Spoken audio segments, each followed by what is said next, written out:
Jacques or Rassie, how's the team looking from the squad looking from an injury recovery perspective? Yeah, I can give the injury update because I spoke to Doc this morning. I think the only real concern will be touch and go to play a Rugby Championship game, and then I'm not including the Argentina Test match.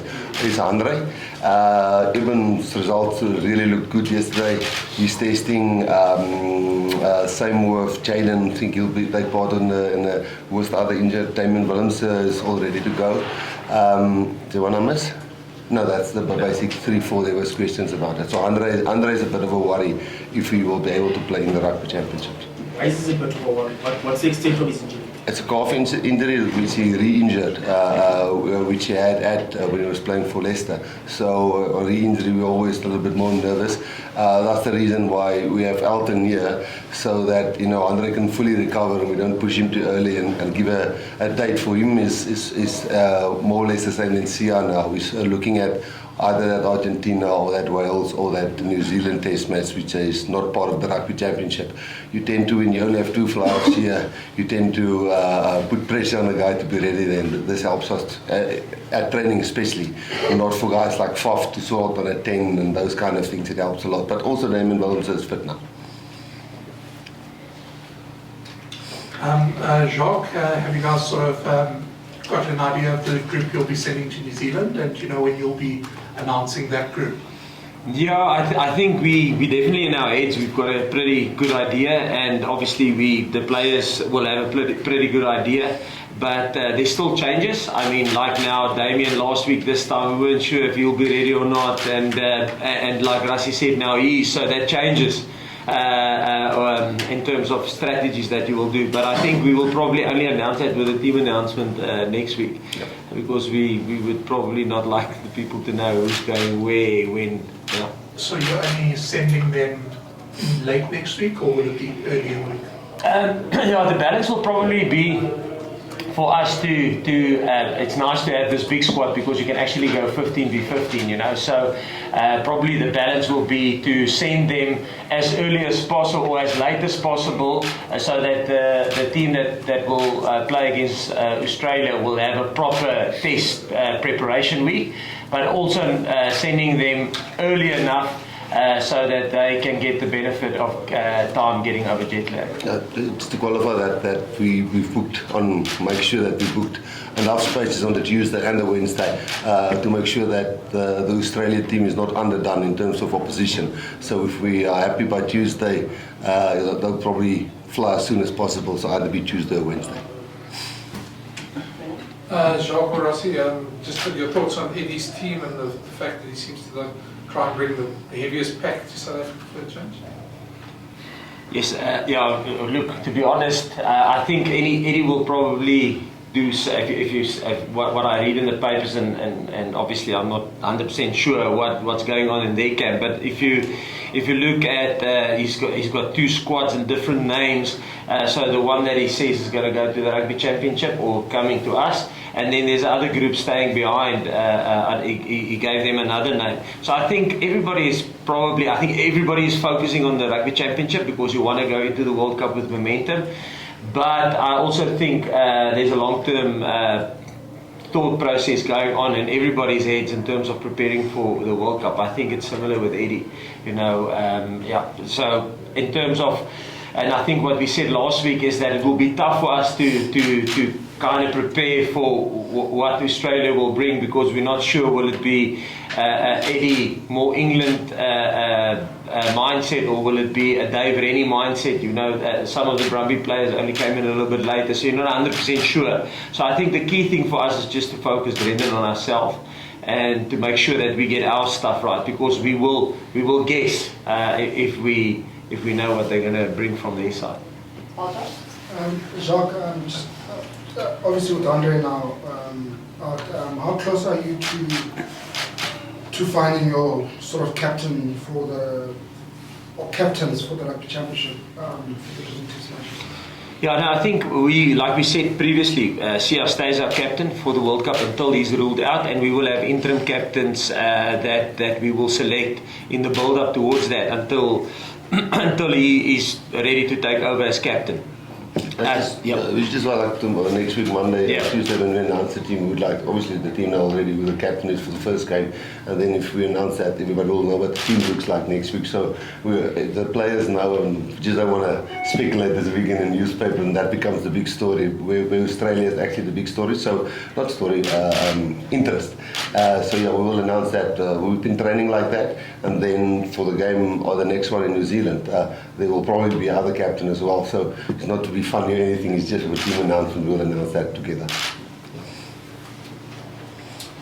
Coach Rassie, I've got two questions that I can split between you and Jacques. The first question is, who of the management team is going over to New Zealand with that initial squad? And then the second question, that's now slipped my mind, sorry, just please answer the first question. Who's going to go with the team over? And then the second question is back to the number 10. Andre is a very particular type of player that gives you a very physical and very controlled approach, where maybe Mani and Damien are a little bit more fluent in their play and a bit more attacking. Has that changed your approach now that you know he's not going to be involved in the first two games? Does that change your approach in the back line? Do you want but you want me to answer the management one? Yeah, we're not going to take the full management team, as we're not going to take all 41 players obviously to New Zealand. We are the first group of flying, as I say, Tuesday or Wednesday next week, and that will be, it depends, it might not even be 15, it might be 13, 12. It depends on which guys can handle playing here and there very well. Players are built differently and takes different loads in games. So even the team that flies the next Sunday will arrive only the Tuesday, and that won't be all for the balance of the 41. It won't be all of them. It will probably be around 30, 28, depending on what we need to see. How did it go in the Australia Test match? Who did well? Who got injured? Because the whole team is not going, we can't take the whole management. Some has to look after the players who stays behind. So there will be 4 of the management members, like splitting masseuses and stuff like that. Will stay behind, 4 management members. And you are staying here and not going over with them? Is the core of the management group, the coaching staff, staying here? No, all the coaches there's 3 coaches that fly over on Saturday night after the game to be ready with that team on that side from Monday morning to start coaching them, and then the rest of the management team is flying with the players on the Sunday. And you don't want to reveal those 3 coaches for us? No, I don't want to talk about that.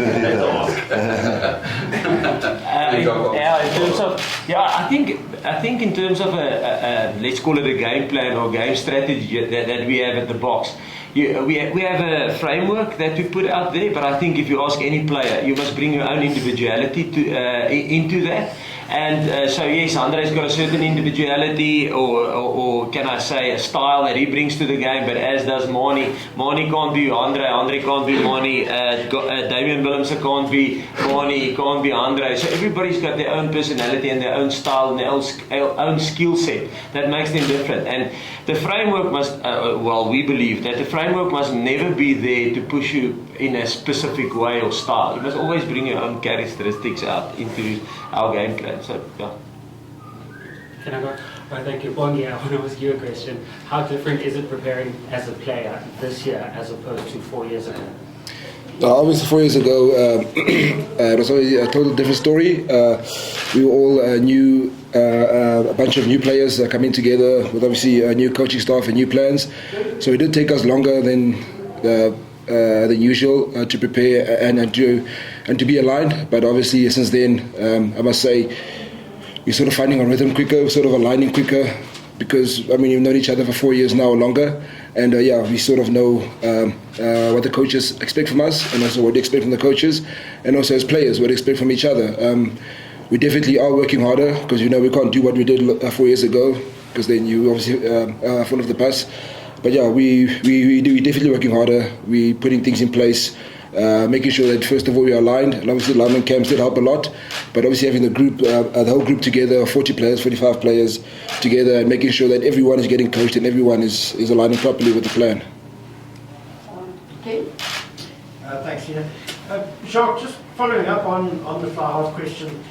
Fly-half being such a key position in terms of how you actually want to play. How much of a disruption is it in terms of World Cup planning, that who I think who most people would consider to be your number one fly half might only come into the scheme of things, 2 or 3 games before the World Cup. Does that set your planning back at all?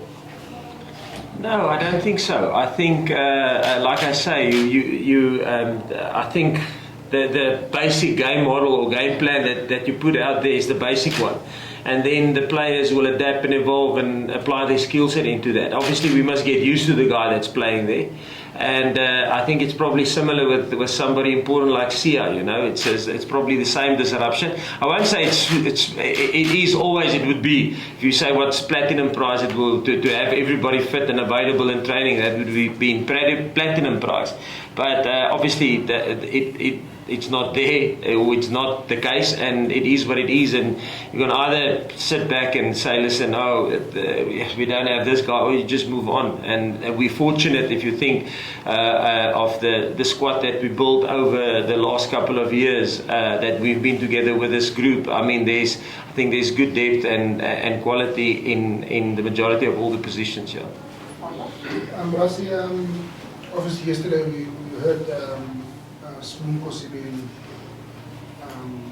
parting ways with the Bulls and so on. Just a word on that and how, and your thoughts of a player who's been part of your group for such a long time and his future as well.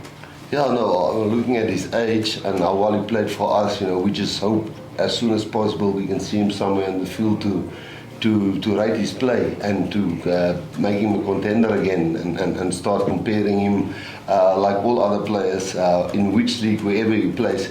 A player like that who's been with us, we don't care. Hopefully he stays in South Africa, that would be fantastic. If he plays abroad, the nice thing is, if he plays in French top 14 or if he plays in Japan, we've worked with him. You can sort of judge how he's doing there. So I would never talk about a player's personal life, and also don't know the inside and outside of what's going on there. But we just hope as soon as possible we can see him somewhere to judge him or to rate him against the guys who's playing in the Springbok team, so we can consider him. That's best wishes for him where whatever is wrong or right, and when he's playing again. There's been concern from your side about, obviously, his well-being in the last few months? I'll tell you, there's a lot of, this squad is 41 and we've worked since 2018.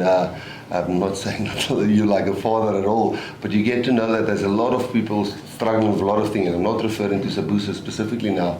And some is knowledge, some is not knowledge out there, and some are things that players are handling themselves, or some are we a little bit involved, and some is there's other professional help players, and I think overall when we talk about players, we must talk about them as persons, and we mustn't always discuss their personal life out there to everyone. So again, I don't have insights to that, but I just want to get him back on the field, and I hope he's okay. And wherever we can assist, if there's something on field, off field, getting a contract, playing anywhere, if it comes to SA Rugby, we'll certainly try and support where we can. Jacques, Eddie Jones revealed this week that he's going to use utility players playing flankers at wing and other way around. What is your view on that?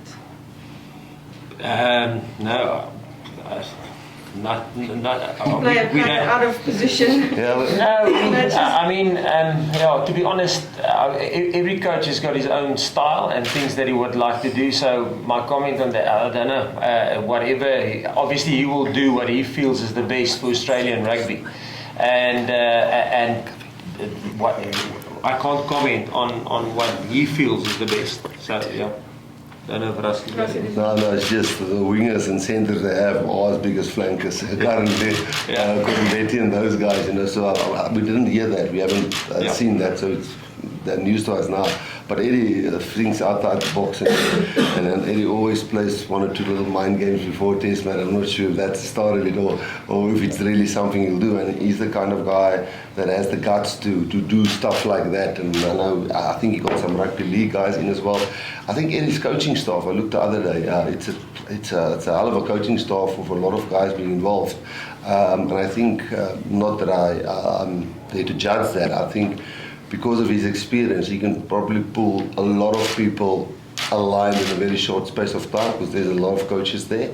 And then the way he's bringing in league players, and as you said now, which we just heard, if he's considering that, I don't think he's a guy that's afraid of doing things like that. So it will be just one of Eddie's other challenges which we have to handle. Thank you. Jacques, still on the Australasian challenge. What did you make of Saturday's Super Rugby final? And the challenge that will come, because clearly from what we saw in the Crusaders Chiefs game, the Falcons, they pretty much showed fair pictures of what may come from the All Blacks. I think so. I think obviously I haven't looked at their squad yet, the New Zealand squad, but obviously I think the bulk will probably come out of the Crusaders between those two teams. Like you rightly say, obviously they played in the final, and yes, the Rolling Ball's back. But they scored 2 great tries on the back of that, and also I think the one that got the Crusaders back into the mix when they were 10-8 down came from a maul which the backline launched. So I think in terms of that, pretty much a tightly contested game.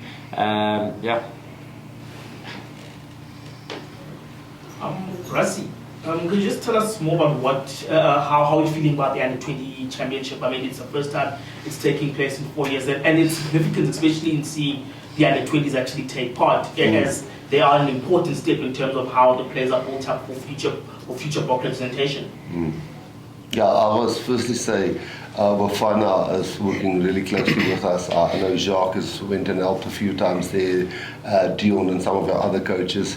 We get the weekly schedule on what Bafana is planning and how he's planning with his assistant coaches and with the boys being in the academy. With COVID there was a year or two where our EPD pathway was a bit stuttered in terms of actually getting access to the players because they weren't Craven weeks. We struggled to have under 17 camps and stuff like that. And to have, I think it's 2 years in a row that we're going to have the Junior World Cup here in South Africa. So, the first game I don't think that was that convincing, but it's always tough when you play your first team, and Georgia is always a scrappy, grinding out game. But we know those players actually really well, and they've been on our radar since under 15, under 16. And even when we do pony players, we get the input of Bafana, of Likun, of Herman Masimla. So we follow it closely, and I think it is Italy next. We'll be certainly watching all those games and seeing who's future Springboks, who can slot in. If you look at a guy like Kane, some of those boys are not far away from playing. I saw a picture of Salman Murad doing the jersey presentation. The 2 guys next to him was actually bigger than him. So those boys quickly grow up and become Springboks. Bongi, just again on the sort of 4 years later, how are you guys dealing with the weight of sort of expectation now from the South African public? As compared to 4 years ago when people weren't quite as sure. You're going to World Cup or to Rugby Championship, and the World Cup is obviously world champions. Having won the Rugby Championship and the World Cup in the same year. How are you guys as players dealing with that? Yeah, I think especially with South African fans, it's not just they just don't put expectations on you in the World Cup year. It's every single game you play, you do feel the expectations. But I mean, as Coach Rassie used to say always, we don't see us playing for the Springboks as pressure. We see it as an honour and a privilege. I think the pressure is just being a normal South African citizen from day to day. That is pressure. So when we got there, we do feel nervous, but excited also, and we see it as a massive honour and a privilege. Yeah, but we know the expectations that the fans put on top of us, especially you guys in this room. But but we do love it. We do love it. We do enjoy it, and we really. I mean, honestly, I'd say I'd rather have expectations put on me and not have any expectations, which will make life very boring. But we do enjoy it, and we're looking forward to what they have in store for us. Again, to the coaches, briefly discussed now the Australian squad that's coming to South Africa. So my question relates to, you played against Eddie Jones's England, now you're going to play again against Eddie Jones's Australia. Is there a difference in how he approaches his tactics and his game plan? Are you expecting something different from him as previously when you played against England? Would you mind if I answer that? Yeah, go ahead. So because in 2007 Eddie was part of the Springboks, and I I was part of the first 3-4 weeks in 2007 before I took up the Stormers job, and then Eddie took over for me with the Springboks before they flew. So the thing about Eddie is he knows South Africans well. He took the England job. I think he's consulted rugby league teams at some stage. I know he's definitely a guy that always broadens his coaching vision, but I think the big trick is he's Australian. I know he's coached in Japan, he's been a consultant there and in the USA and everywhere, but I always feel a South African working with South Africans will get the best out of South Africans. And I always feel an Australian working with Australians will get the best out of Australians, because you just know how that nation works. I had a stint at Munster, myself and Jacques, and it took us a few months before we actually fully understood how do they think, how do they operate, what is important, what is not important for them. I think the big thing with Eddie with Australia is he knows the setup, he's been there, he's been close with them, and he wouldn't struggle to slot in. I think the interesting thing would be what I was trying to work out is all the assistant coaches, where all of them has coached the last couple of years, because surely those coaches will bring in, I see there's a maul expert, I see there's a scrum coach, there's a line-out coach, there's a learning coach, there's a backline coach, those kind of things. So I think where those guys come from and how they bring their flavour to the party, because I know Eddie works hard. Eddie drives standards, and I think those coaches will be interesting how they get to make that Australia team play. So we're not really sure. Okay. Bongi, talking about Eddie Jones and his notorious mind games. Now, I know if I ask Rassie or Jacques, they'll say, no, we're not going to react to them at all. We don't want to think about them. It's not something we talk about. But for you as players, especially in a World Cup year, those mind games are only going to get more and more the closer we get to the tournament. How do you guys handle those mind games?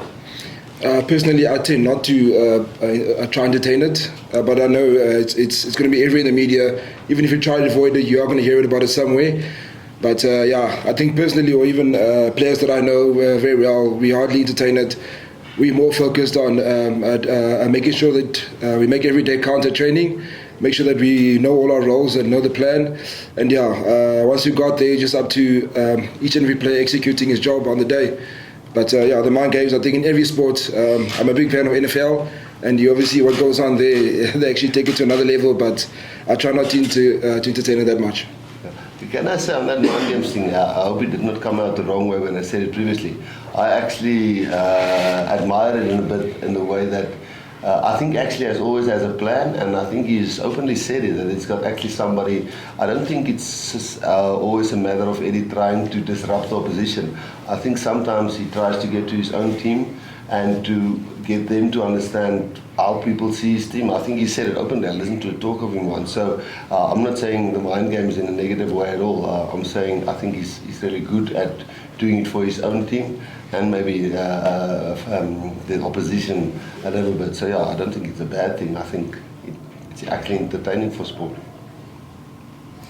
Bongi, ka Sesotho, wena jwalo ka sebapadi o le one, o mo kae in terms of reducing for Rugby Championship, and also le expectile in from Australia and the rest of the teams Rugby Championship.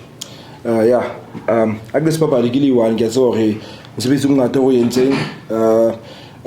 because before competitors the past 3 weeks next Katata the lineman camp go Durban in local Cape Town Katata before squad is Baskana maka squad is felletse Papa go fed anything the coach go fed felletse so go sebetsa Katata go ba focus to ba Australia because ke yona game ya pele for a Rugby Championship. So no refocus fela o game ya pele sebetsa Katata re tsebo re motho mo mong o tsama sebizo hae, and then test week I fitla if you create two if you create 2 weeks it's more team yona e re do dlala. Last English question, then we'll move on to Afrikaans and Sotho, please. Jacques, how much were you guys taking out of the last year's Rugby Championship games against Australia? Obviously, both were played down under. First one was a bit of a disaster. Second one was much better and you got a good win there for the first time in a long time. So how much are you taking out of that? No, we'll definitely take, it's the majority, or I think the big majority will be the same players. So obviously, individually we can take a lot out of it in terms of the players that will participate or play against us. From a tactical and technical point of view, like Rassie mentioned and like we've mentioned in the past, we're not sure. But the nice thing for us in terms of that is that we just have to focus on ourselves, because we're not sure what's coming from a tactical point of view from them. But then we will have to find solutions on the field. So obviously we will have a look at what they did against us, compare that with what they did when they played in the 2022 incoming tours over July, and then also compared what they did at the end of year tour. In saying all of that, you can have a look at it and see, listen, were they trying to go to, or where did they try and move to in terms of how they play and what they're trying to do. But again, the big block there is, how much will Eddie adopt from that, or how much will he buy into that, or will he just start fresh? But we will be loaded if they do continue with the same path. But if they change, we will have to find solutions in the game. Rassie, just in Afrikaans, just the injury update. Ja, die beserings is, ek dink die nie slegte nie, die nuus wat nie in die kort termyn opgelos gaan word is Andre Pollard. Ons dink nie hy gaan in die rugby kampioenskap kan speel, en ek praat van die eerste 3 games, die rugby kampioenskap games. So ook kyk meer na die Argentinië, Wallis, Nieu-Seeland games om hom terug te kry, baie so Sia. En dan al die ander ouens, Jaden lyk goed, of hy kan in die mix wees ergens in die Rugby Championship. Damien is gekleer, Damien Willemse, en bly die een vergeet. Eben sal definitief ook, ek dink by die Nieu-Seeland game behoort Eben ook in die mix te wees. Dankie Rassie, vir jou hierdie vraag van Afrikaans. 2019 wêreldkampioene, dis die eerste wêreld rugby beker wat hulle verdedig, maar ook is die druk daar vir die rugby kampioenskap. Ouens word ouer, ouens is ouer as 2019. Hoe bestuur julle dit? Hoe bestuur julle na julle pakket? Met die verwagting ook? Ja, nee, kyk, sonder twyfel is ons 'n span wat verwag en voel. Maar Bongi het dit so raak opgesom toe hy net geantwoord het en gesê het, ek dink die oomblik wat jy dit draai in 'n voorreg, dan waardeer hy amper die verwagting en ek dink baie mense dink soos verlede jaar toe ons die Nieu-Seeland die eerste game gewen het en toe die tweede game op Ellis Park verloor het.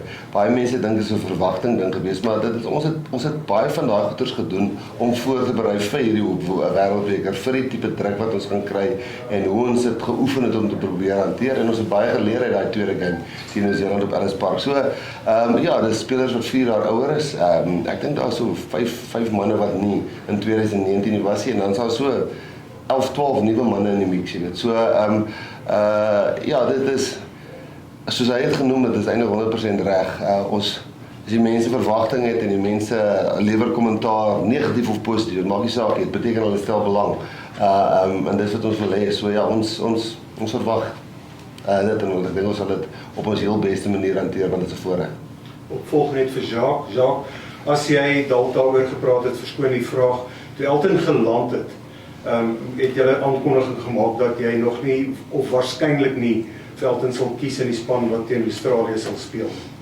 As ek Elton het in die D2 vlak in die tweede liga in Frankryk gespeel.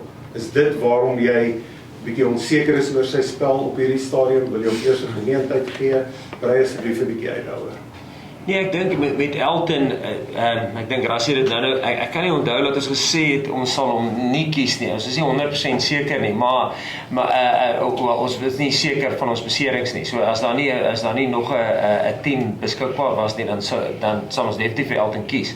maar ons het gesê wel Elton in die kan ek maar sê die roadmaps wat ons gedoen het, is hy ons 4de keuse nommer 10 gewees, of as ons hom in 'n pecking order moet insit. Maar nee, wat dit maklik maak vir ons met 'n ou soos Elton, wat al speel hy in Pro D2, omdat 'n ou hom so baie gecoach het, ken 'n ou jy ken vir Elton, jy weet wat hy kan doen, jy het lank met hom gewerk. Dieselfde met 'n ou soos Franco Moster. Jy weet Franco Moster speel ook het in die 2de divisie gespeel van Japan, en hy het hulle nou actually gehelp om hulle nou gekwalifiseer vir die top league van Japan. So, maar omdat jy die ou ken, is dit maklik, want jy weet wat hy kan doen, jy kan sy spel oordeel, al speel hy in 'n swakker liga. Ja, en kan ek net daarbij aanheg, soos, dit is baie maklik om 'n ou soos Flav toe te skuif, maar dit is in 'n noodsituasie. Ek dink dit sal nie goed wees as ons Springboks span gaan en jy sê, luister hierso, maar ons nommer 9 is ons backup nommer 10, en die Springboks span wat die wêreldbeker wil wen nie. En deur Elton Jantjies, soos ons genoem het, is André kan hy kyk rustig reg kry. Damien is nou oor sy besering, en daarom was maar altyd, is Damien reg vir die eerste game of nie? Soos jy kan aflei, gaan Damien betrokke wees in die eerste game, en Mani is 100% reg nou, en André kan stadig en seker maak, hy kyk van hom kom reg, en ons hoef nie nou nommer 9 is op nommer 10 te oefen in die klas van dit. Last question, guys in Afrikaans. Bongi, hoe wil die spelers dit werk en verwagting van de fans? You asking me in Afrikaans?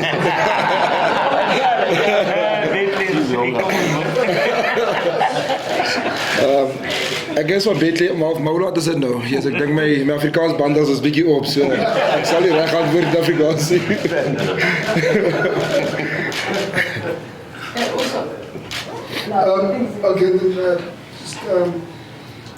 Coach, what the expectations from Australia, obviously?